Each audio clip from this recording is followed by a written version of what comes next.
Thank you. Okay, good afternoon, everybody. Welcome to the March 26, Guelph Police Service Board meeting, and I am now calling this meeting to order. I'm going to remind those who are watching pursuant to the requirements set out in the Community Safety and Policing Act that subsection 43 sub 3 and 44 sub 2 through 6, that the formatting of the meeting has been adjusted. There will be a resolution to move into closed session. The board will then reconvene in open session at 2:30 p.m. or as closely thereafter as possible. Members of the public who are viewing this on YouTube stream are welcome to come back at 2:30 p.m. and access the YouTube link, which is found as the second link in the meeting agenda. So I need a mover and a seconder for the motion to move into close. So that is that the Guelph Police Service Board convene in a closed session. Sorry, I believe that was moved by Cam. And I'll just read out the motion. That we, pursuant to the Community Safety and Policing Act, for the purposes of considering the following subject matters: personal matters about an identifiable individual, labor relations or employee negotiations, litigation or potential litigation affecting the board, information that Section 8 of the Municipal Freedom of Information and Protection of Privacy Act would authorize a refusal to disclose if it were contained in a record.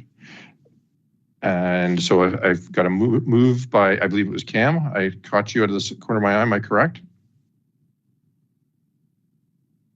I think it was Phil and Mike, but we all look young and handsome, so I can understand why you might have been confused there. So, okay. Well, and my peripheral vision. So, okay. Well, we'll move it by Councillor Alt and Mr. Plate. All in favor? Opposed?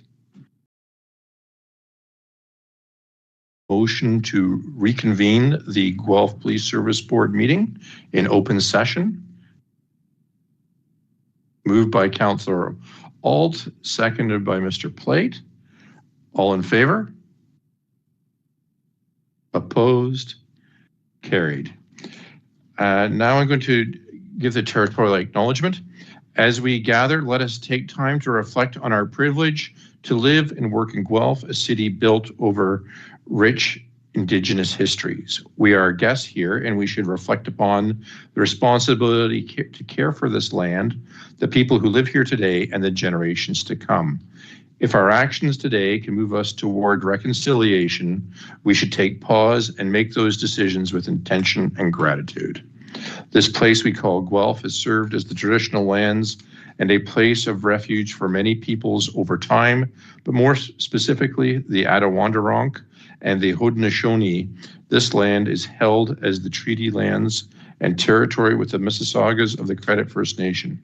Guelph lies directly adjacent to the Haldimand Tract and is part of a long-established traditional hunting ground for the Six Nations of the Grand River. Many First Nations, Inuit, and Métis peoples who have come from across Turtle Island call Guelph home today. Okay, at this point, I'm going to ask if there are any declarations of conflict of interest with respect to the items on our agenda.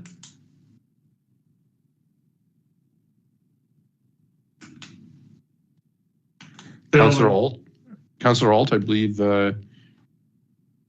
Yes, you're right. I have to declare a conflict on the funding application for Rotary Good Fest. Sleep the switch there. Sorry about that. Okay, deep in thought. Okay, and at this point, I'm going to ask for our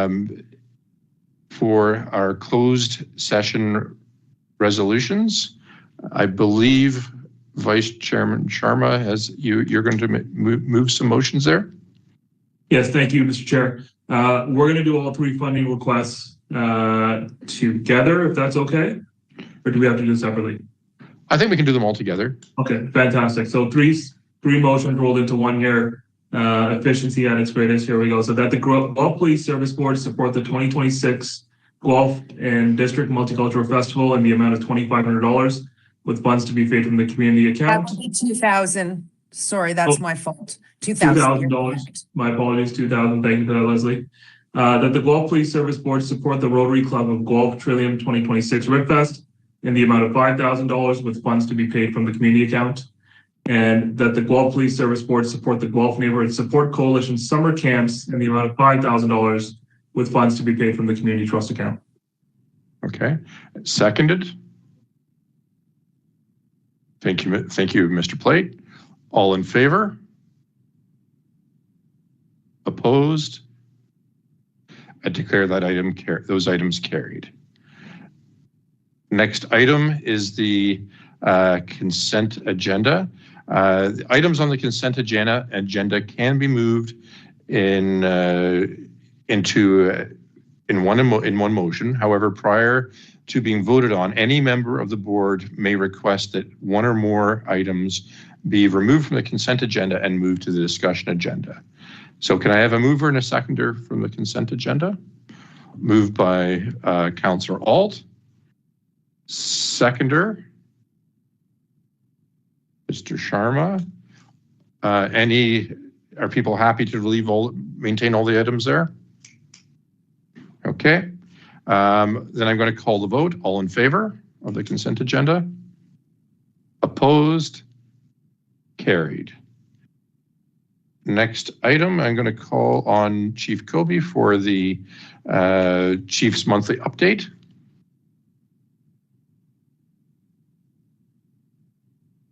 Perfect. Thank you, Mr. Chair. Can you hear me? Yes, we can. Perfect. So first of all, I want to thank our community. We've had a number of excellent opportunities since our last meeting to spend time with our community. We attended events with the Canadian Arab Women's Association, our Indian Cultural Group of Guelph, our Guelph Black Heritage Society, and the Canadian Chinese Cultural Association. And I really want to encourage our community. These are wonderful opportunities that our members, myself, our deputies, and a number of our other members attend to regularly, and we really look forward to these. So I know on our community policing website, if a community member or a community organization wants to invite us to an event, the link is there, and we do our best to accommodate as many requests as possible.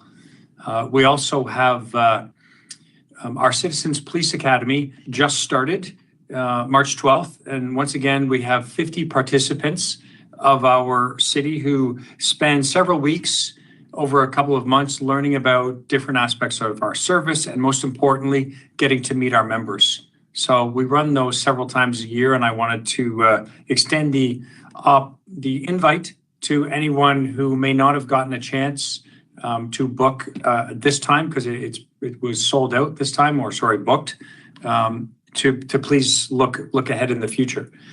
On May 9th this year, we're going to be hosting again this year our Family Fun Day.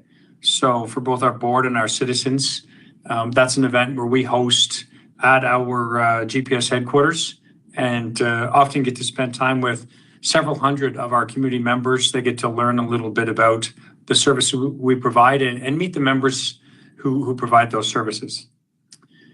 This week, some of the other things. So this week we spent quite a bit of time with retired Chief Clunas, who was, as the board knows, we work closely with retired Chief Clunas in a number of areas.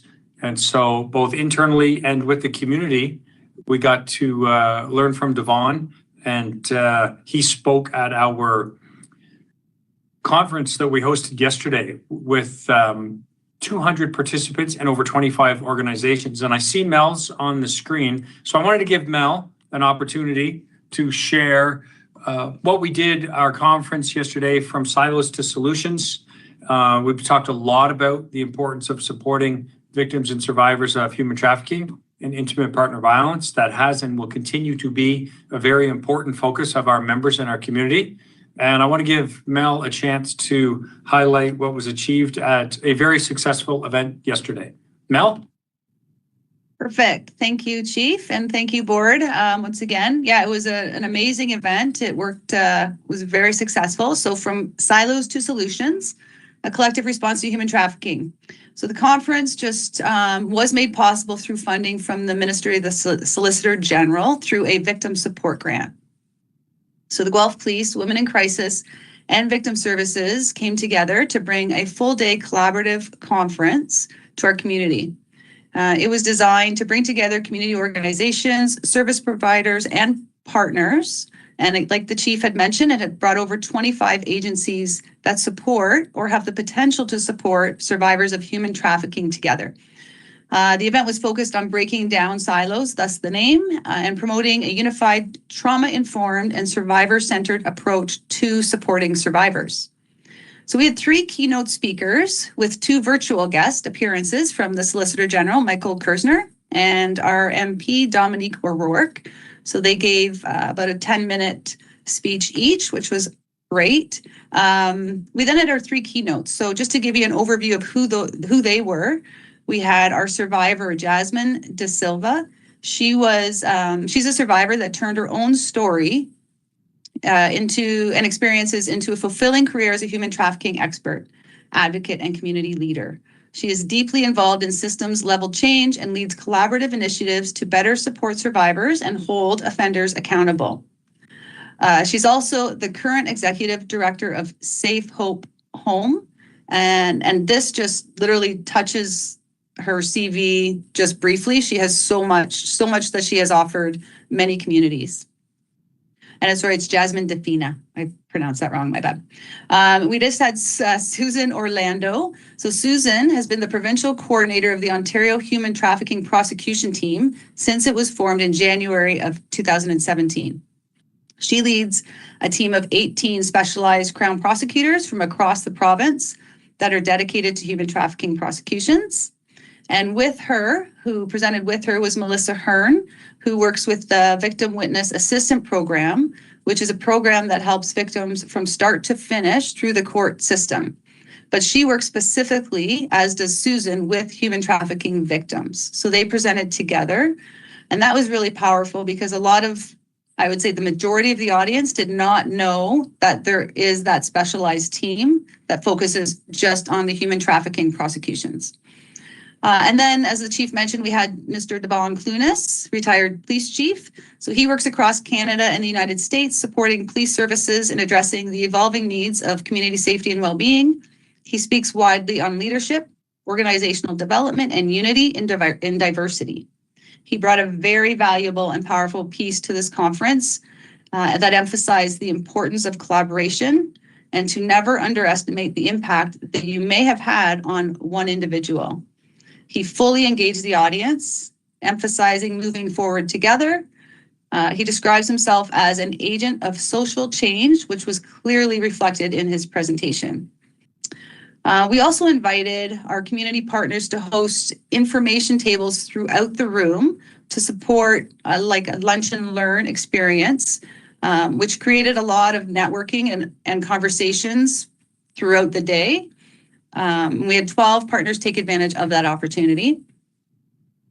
And we had a very broad network of agencies that did attend. Just to give you an idea, I'm not going to list them all. There are over 25 of them. But Child Witness Center, Housing, our Crown Attorney was there, Guelph General, Homewood, Immigrant Services, John Howard. We had both school boards represented and the university. Again, just to give you an idea, but that's just a short list of who was there. And again, the conference emphasized that human trafficking cannot be addressed by any single sector. A coordinated, trauma-informed, survivor-centered approach with strong partnerships between the government, community organizations, police, and justice representatives is essential for reducing the victimization, supporting survivors, long-term healing, and improving public safety through strong prosecutions.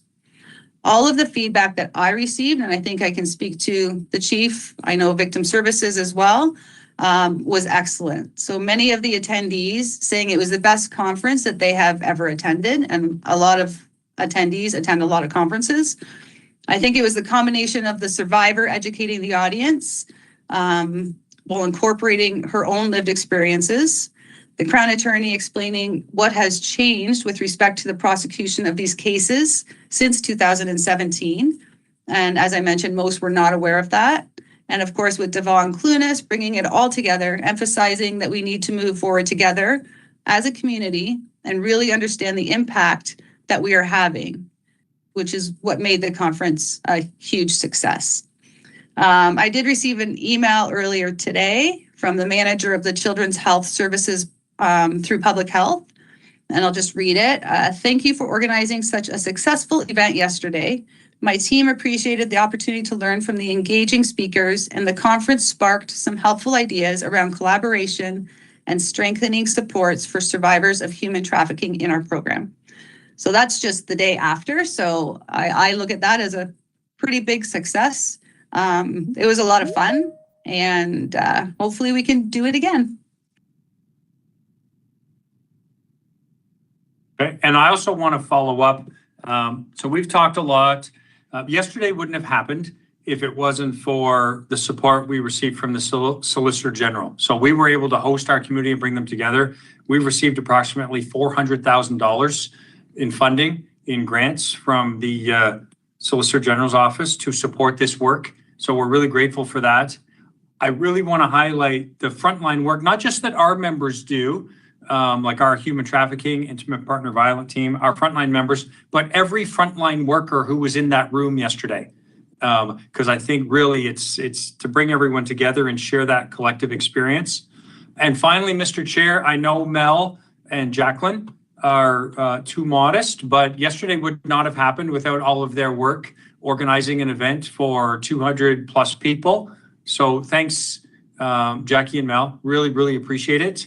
And yesterday is an example, and I've said this before, with your support and council's support and investments, we are going to continue to take a leadership role to bring our community together so that we can find collaborative solutions for human trafficking and the other areas for opportunity to collaborate with our citizens. So I'm going to stop there, Mr. Chair, and see if there's any questions in relation to yesterday's conference in general or specific. Okay, any questions or comments arising? Hearing none, I'll pass it back to you, Chief. Okay. And my next item is, I'm going to describe this, Mr. Chair, as a bit of a bittersweet update because I want to, this is going to be Deputy Chief Gates's last board meeting because he has decided after almost 4 decades in policing to retire. So we want to thank and recognize Deputy Chief Daryl Gates as he retires following 38 years of dedicated policing service to the communities of Waterloo Region and Guelph. Daryl began his policing career in 1988 with the Waterloo Regional Police Service, starting as a police constable and building a career grounded in professionalism, steady leadership, and a passion for learning and community service. Experience in his career from Waterloo shaped him into a well-rounded senior leader with a strong understanding of frontline policing, intelligence-led operations, and organizational governance. In July 2020, we were pleased to welcome Daryl as our Deputy Chief of Police, bringing his experience and leadership to our service. From the outset, Daryl demonstrated a calm, thoughtful, and collaborative leadership style. He consistently led with integrity and professionalism. He has been respected for his steady approach during periods of change and complexity. He also brought with him a passion and energy that has played a critical role in the incredible evolution our service has experienced in recent years. With the expansion of our executive structure, Daryl assumed the role of our Deputy Chief of Administration in April 2023, providing strategic oversight across corporate functions while supporting operational priorities. During his tenure with us, Daryl has supported and helped guide our service through important modernization efforts, including the advancement of our Community Safety and Operations Center, the integration of technology platforms such as FUSIS, strengthening information sharing, situational awareness, collaboration, and operational readiness. He has played an important role in helping to ensure our service is a modern, innovative, and responsive organization which is serving our citizens and earning their trust in everything we do. Over the next several weeks, Daryl will be working to transition and assist Inspector Goody, who will become our new Deputy Chief of Administrations.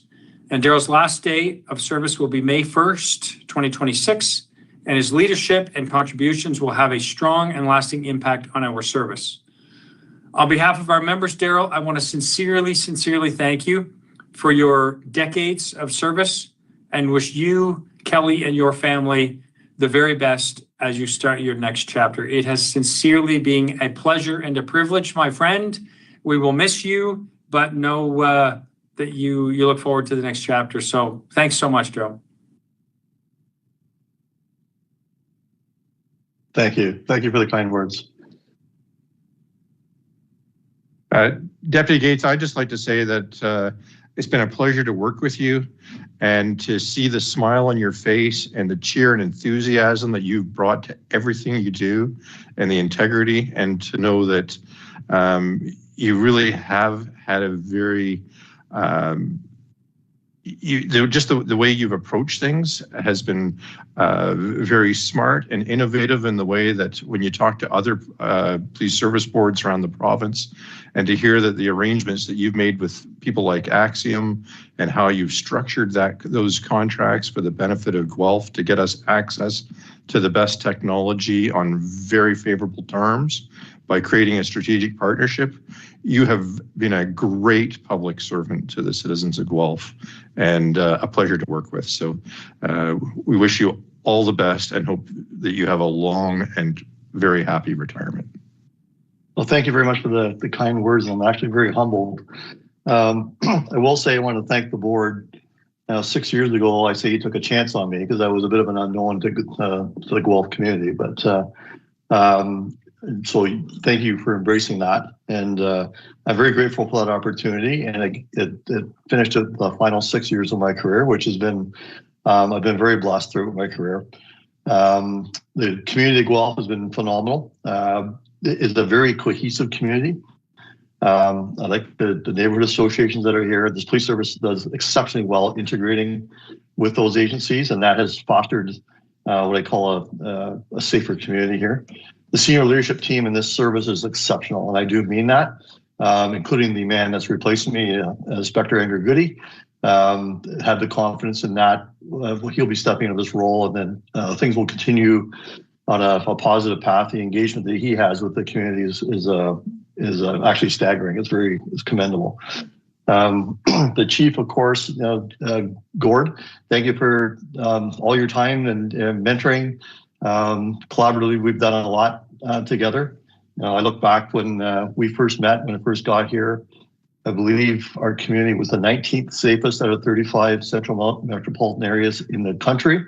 And I think one of the proudest accomplishments that the members on this screen now and the rest of the Guelph Police Service and the community of Guelph, we've moved to 6th. That's a phenomenal accomplishment in a short time. So we got to the 6th safest, and that shouldn't be lost on anybody here on this screen. So that's one of my proudest accomplishments, that I was part of that team to do that. And, I look at Steve. Steve, you were, I think I was 3 years in when you came along as the second deputy. So thank you for your guidance in coming in. And that has certainly allowed us to go forward and accomplish a lot more things together. You've become a good friend, as is everybody else on this screen. And then, Mr. Chair, I believe you mentioned, Chief, you mentioned my wife, Kelly, and family. It's a very difficult field if you do not have your support of your family, but they have certainly made my role here much easier by supporting me for all the extra activities that we wind up doing in this profession. And so I want to thank everybody for that. And I am always available by phone if needed after May 1st, but it may cost you a lunch, but I'm looking forward to staying connected in some fashion afterwards. So thank you very much again. It's been a heck of a great career, and I'm very grateful for the opportunity I was given. Thank you.